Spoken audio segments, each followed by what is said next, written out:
ಆತ್ಮೀಯರೇ ನಮಸ್ಕಾರ. ಮಹಾರಾಷ್ಟ್ರ ರಾಜ್ಯದ ಪುಣೆ ಜಿಲ್ಲೆಯ ಹತ್ತಿರದ ಒಂದು ಕುಗ್ರಾಮ ಅದು. ಇಲ್ಲಿ ಒಬ್ಬ ದಿನಗೂಲಿ ಕಾರ್ಮಿಕ, ಆತನ ಹೆಂಡತಿಗೆ ಹೆರಿಗೆ ಬೇನೆ ಶುರುವಾಗುತ್ತೆ. ಇದು ಚೊಚ್ಚಲ ಹೆರಿಗೆ, ಅಂದರೆ ಮೊದಲನೇ ಹೆರಿಗೆ. ಗಾಬರಿ ಆಗಿಬಿಡ್ತಾನೆ.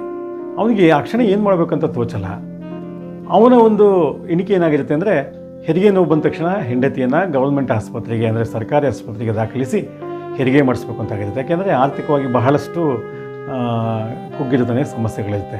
ಆದರೆ ಅವನಿಗೊಂದು ವಾಸಕ್ಕೆ ಸ್ವಂತದೊಂದು ಪುಟ್ಟದಾದ ಮನೆ ಇರುತ್ತೆ ಆ ಗ್ರಾಮದಲ್ಲಿ. ಅವನೇನು ಮಾಡ್ತಾನೆ, ಸುತ್ತಮುತ್ತಲವರಿಗೆ ಅವರ ಹೇಳ್ತಾನೆ, ಅವರು ಹೌದೌದು ಹೆರಿಗೆ ಬೇನೆ ಹೆಚ್ಚಿದೆ, ನಾವು ಆದಷ್ಟು ಬೇಗ ಆಸ್ಪತ್ರೆಗೆ ದಾಖಲಿಸೋಣ ಅಂತ ಹೇಳ್ಬಿಟ್ಟು ಗರ್ಭಿಣಿಯನ್ನು ಕರ್ಕೊಂಡು ಅಲ್ಲೇ ಸಮೀಪದ ಒಂದು ಖಾಸಗಿ ಆಸ್ಪತ್ರೆಗೆ ಸೇರಿಸ್ತಾರೆ. ಅದು ಮಹಾರಾಷ್ಟ್ರ ರಾಜ್ಯದ ಪುಣೆಯ ಒಂದು ಪ್ರತಿಷ್ಠಿತ ಖಾಸಗಿ ಆಸ್ಪತ್ರೆ. ಇಲ್ಲಿ ಸೇರಿಸ್ತಾರೆ. ಹೆರಿಗೆ ಬೇನೆ ಹೆಚ್ಚಾಗುತ್ತೆ. ಅಲ್ಲಿಯ ಎಲ್ಲ ಒಂದು ನುರಿತ ಪರಿಣಿತ ತಜ್ಞರು ಆಕೆಯನ್ನು ಪರೀಕ್ಷೆ ಮಾಡಿ ಸುಸೂತ್ರವಾಗಿ ಹೆರಿಗೆ ಮಾಡಿಸ್ತಾರೆ. ಹೆಣ್ಣು ಮಗು ಜನನವಾಗುತ್ತೆ. ತಾಯಿ ಮಗು ಆರೋಗ್ಯವಾಗಿರ್ತಾರೆ. ಇತ್ತ ಕಡೆ ಆಕೆಯ ಗಂಡ ಬಹಳ ವ್ಯಾಕುಲಗೊಂಡಿರ್ತಾನೆ. ಏನು ಮಗುವಾಗುತ್ತೋ, ಏನಾಗುತ್ತೋ, ಹೆರಿಗೆ ಹೇಗಾಗುತ್ತೋ ಅಂತೇಳಿ. ಅದು ಮೊದಲನೇ ಹೆರಿಗೆ ಅಲ್ಲ, ಸ್ವಲ್ಪ ಗಾಬರಿಲಿರ್ತಾನೆ.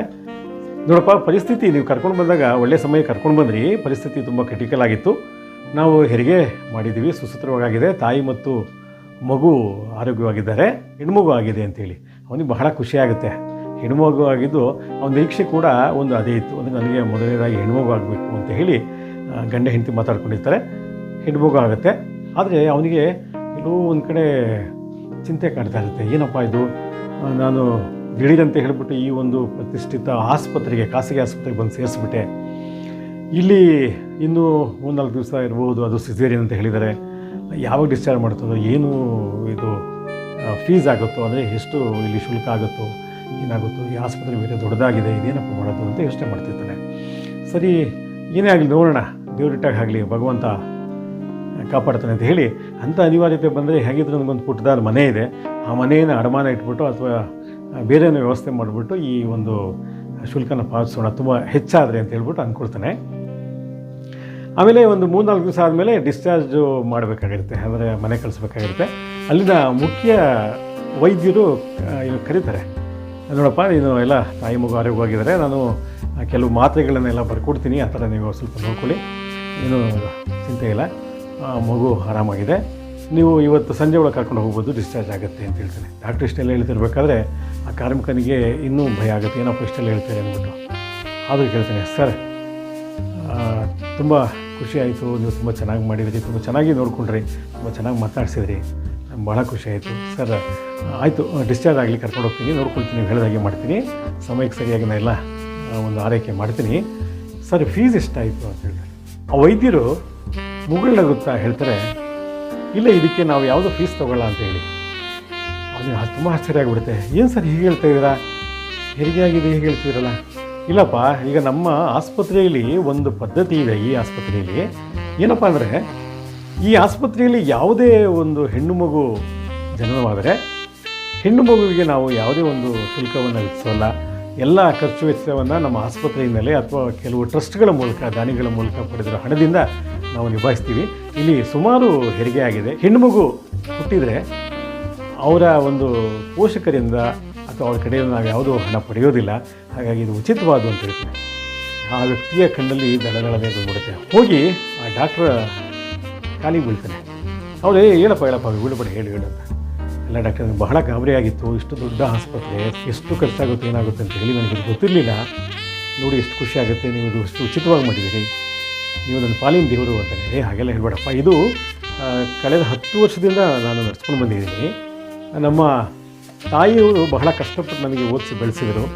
ಅವ್ರು ಹೇಳಿದರು, ಮುಂದೆ ನೀನೇನಾದರೂ ಡಾಕ್ಟರ್ ಆದರೆ ತುಂಬ ಜನ ಈ ಥರ ಕಷ್ಟಪಡ್ತಿದ್ದಾರೆ, ಹಾಗಾಗಿ ನೀನು ಮುಂದೆ ಏನಾದರೂ ವೈದ್ಯನಾದರೆ ನನ್ನ ಕನಸಿನ ಅನುಸಾರ ಮಾಡಿದರೆ ಅದನ್ನು ಸೇವಾ ಮನೋಭಾವದಿಂದ ಮಾಡು ಅಂತ ಹೇಳಿದರು. ಅವರ ಒಂದು ಮಾತನ್ನು ನಾನು ಪಾಲಿಸ್ಕೊಂಡು ಬರ್ತಾಯಿದ್ದೀನಿ. ನಾನು ಬಹಳ ಕಷ್ಟಪಟ್ಟು ಬಂದಿರೋದು, ಹಾಗಾಗಿ ಈ ಆಸ್ಪತ್ರೆಯಲ್ಲಿ ನಾನೇ ಅಂತಲ್ಲ, ಎಲ್ಲರೂ ಕೂಡ ಈ ಥರ ಸೇವೆಯನ್ನು ಮಾಡ್ತಾರೆ, ಹಾಗಾಗಿ ನಾವು ಉಚಿತವಾಗಿ ಮಾಡ್ತಾಯಿದ್ದೀವಿ, ಅದಕ್ಕೆ ಯೋಚನೆ ಮಾಡಬೇಡ. ಇದು ನಮ್ಮ ಬೇರೆ ರೂಪದಲ್ಲಿ, ದಾನಿಗಳ ರೂಪದಲ್ಲಿ ಅಥವಾ ಟ್ರಸ್ಟ್ ಮೂಲಕವಾಗಿ ಅಥವಾ ಬೇರೆ ರೀತಿಯಲ್ಲಿ ನಮಗೆ ಬರುತ್ತೆ, ಅದೇನು ತೊಂದರೆ ಇಲ್ಲ. ಈ ಥರ ನಾವೊಂದು ಅನುಸರಿಸ್ಕೊಂಡು ಬಂದಿದ್ದೀವಿ, ಹಾಗಾಗಿ ಇದು ತಗೊಳ್ಳಲ್ಲ, ಇದನ್ನು ನೀವು ಬೇರೆಯವರಿಗೆಲ್ಲ ಹೇಳು, ಅದರ ಅನುಕೂಲ ಪಡೀಲಿ ಅಂತ ಹೇಳ್ಬಿಟ್ಟು ಹೇಳ್ತಾರೆ. ಈ ಮಹಾರಾಷ್ಟ್ರ ರಾಜ್ಯದ ಪುಣೆ ನಗರದ ಈ ಡಾಕ್ಟರ್ ಹೆಸರು ಡಾಕ್ಟರ್ ಗಣೇಶ್ ರಾವ್ ಅಂತ ಹೇಳಿ. ಇವರು ಕಳೆದ 10-11 ವರ್ಷಗಳಿಂದ ಈ ರೀತಿ ಇವರ ಆಸ್ಪತ್ರೆಗೆ ದಾಖಲಾದ ಯಾವುದೇ ಮಹಿಳೆಗೆ ಹೆಣ್ಣು ಮಗು ಹೇಗೆ ಆದರೆ ಅದನ್ನು ಉಚಿತವಾಗಿ ಮಾಡ್ಕೊಂಡು ಬಂದಿದ್ದಾರೆ. ಇದು ಈ ರೀತಿ ಸೇವಾ ನಿರತರಾಗಿದ್ದಾರೆ. ನೋಡಿದರೆ ವೀಕ್ಷಕರೇ, ನಾವು ಖಾಸಗಿ ಆಸ್ಪತ್ರೆ ಅಂದ ಕೂಡಲೇ ಅದು ಸೂಪರ್ ಸ್ಪೆಷಾಲಿಟಿ ಆಸ್ಪತ್ರೆ ಅಥವಾ ಹೆಸರಾಂತ ಖಾಸಗಿ ಆಸ್ಪತ್ರೆಗಳನ್ನು ಕೂಡಿದ ತಕ್ಷಣ ರೋಗಿಗಳಿಂದ ಅಥವಾ ರೋಗಿಗಳ ಕಡೆಯವರಿಂದ ಸಾಕಷ್ಟು ಹಣವನ್ನು ಪಡೆಯೋದನ್ನು ನೋಡಿದ್ದೀವಿ. ಅದು ಬೇರೆ ಬೇರೆ ತಪಾಸಣೆಗಳಿಗೆ ಅಂತನೋ, ವೈದ್ಯಕೀಯ ಉಪಚಾರಗಳಿಗೆ ಅಂತನೋ, ಅಥವಾ ರೋಗಿಗಳನ್ನು ಹೇಗಾದರೂ ಮಾಡಿ ನಾವು ಆ ರೋಗದಿಂದ ಹೊರತರಬೇಕು, ಉಳಿಸ್ಬೇಕು ಅನ್ನೋ ಒಂದು ಕಾರಣದಿಂದನೋ ಹೀಗೆಲ್ಲ ಆಗಿ ಬೇರೆ ಬೇರೆ ಮಾಡಿರ್ತಾರೆ. ಅದರಲ್ಲಿ ನಾವು ಸಾಕಷ್ಟು ಕೇಳ್ತಾ ಇರ್ತೀವಿ, ಈ ಥರ ಎಲ್ಲ ಒಂದು ಹಣವನ್ನು ಪಡಿತಾ ಇರ್ತಾರೆ ಅಂತ ಹೇಳಿ. ಇದು ಬೆರಳೆಣಿಕೆಯಷ್ಟು ಇರ್ಬೋದು, ಆದರೆ ಸಾಕಷ್ಟು ಖಾಸಗಿ ಆಸ್ಪತ್ರೆಗಳಲ್ಲಿ ಈ ತರಹದ ಒಂದು ಟ್ರಸ್ಟ್ ಮಾಡಿಕೊಂಡು ಅಥವಾ ದಾನಿಗಳ ದೇಣಿಗೆಯಿಂದ ಅಥವಾ ಬೇರೆಯವರ ಒಂದು ನೆರವಿನಿಂದ ಇಂತಹ ಅನೇಕ ಕಾರ್ಯಗಳನ್ನು ಮಾಡೋದನ್ನು ನಾವು ನೋಡಿದ್ವಿ. ಈ ಥರ ಸೇವಾ ಮನೋಭಾವದ ವೈದ್ಯರು ಎಲ್ಲಿರ್ತಾರೋ ಅಲ್ಲಿ ಅಥವಾ ಅಂತಹ ಆಸ್ಪತ್ರೆಗಳಲ್ಲಿ ಇಂತಹ ಸೇವೆಗಳು ನಿರಂತರವಾಗಿ ನಡೀತಾ ಇರುತ್ತೆ. ಇದು ಈ ಘಟನೆ ಒಂದು ಉದಾಹರಣೆ ಅಷ್ಟೇ. ಹಾಗಾಗಿ ಬಹುತೇಕ ಖಾಸಗಿ ಆಸ್ಪತ್ರೆಗಳಲ್ಲಿ ಹಣ ಇರೋರೇ ಚಿಕಿತ್ಸೆ ಪಡೀತಾರೆ, ಅಥವಾ ಕೆಲವರು ಹೆಲ್ತ್ ಇನ್ಶೂರೆನ್ಸ್ ಮಾಡಿಸ್ಕೊಂಡಿರ್ತಾರೆ. ಇಂಥವರಿಗೆ ಅಲ್ಲಿ ವೈದ್ಯಕೀಯ ಉಪಚಾರ ಸಿಗುತ್ತೆ, ಎಲ್ಲ ಸೌಲಭ್ಯಗಳು ಸಿಗುತ್ತೆ ಅನ್ನೋ ಮಾತಿದೆ. ಇಂತಹ ದಿನಮಾನಗಳಲ್ಲಿ ಕೆಲವು ಖಾಸಗಿ ಆಸ್ಪತ್ರೆಗಳು ಮಾನವೀಯತೆಯ ದೃಷ್ಟಿಯಿಂದ ರೋಗಿಗಳಿಗೆ ಸೇವೆ ಸಲ್ಲಿಸೋದನ್ನು ಕಾಣ್ತಾ ಇದ್ವಿ. ಹೀಗೆ ದೊಡ್ಡ ದೊಡ್ಡ ಆಸ್ಪತ್ರೆಗಳಲ್ಲಿ, ಖಾಸಗಿ ಆಸ್ಪತ್ರೆಗಳಲ್ಲಿ ಕೂಡ ಇಂತಹ ಮಾನವೀಯತೆ ತೋರುವಂತಹ ವೈದ್ಯಕೀಯೋಪಚಾರ ಕೆಲವರಿಗಾದರೂ ಸಿಕ್ಕರೆ ಅದು ಸಾರ್ಥಕ ಅಂತ ಹೇಳ್ತಾ ಈ ಒಂದು ಸಂಚಿಕೆಯನ್ನು ಮುಗಿಸ್ತಾ ಇದ್ದೀನಿ. ಈ ಸಂಚಿಕೆ ಬಗ್ಗೆ ನಿಮಗೆ ಏನನ್ನಿಸ್ತು ದಯವಿಟ್ಟು ಕಮೆಂಟ್ ಮಾಡಿ, ಹಾಗೆಯೇ ಶೇರ್ ಮಾಡಿ, ಲೈಕ್ ಮಾಡಿ, ಹಾಗೆಯೇ ರಾಗಸುದೆ ನಮ್ಮ ವಾಹಿನಿಗೆ ಚಂದಾದಾರರಾಗುವ ಮೂಲಕ ನಮ್ಮನ್ನು ಬೆಂಬಲಿಸಿ ಅಂತ ಕೇಳ್ಕೊಳ್ತಾ ಈ ಒಂದು ಸಂಚಿಕೆಯನ್ನು ಮುಗಿಸ್ತಾ ಇದ್ದೀನಿ. ನಮಸ್ಕಾರ.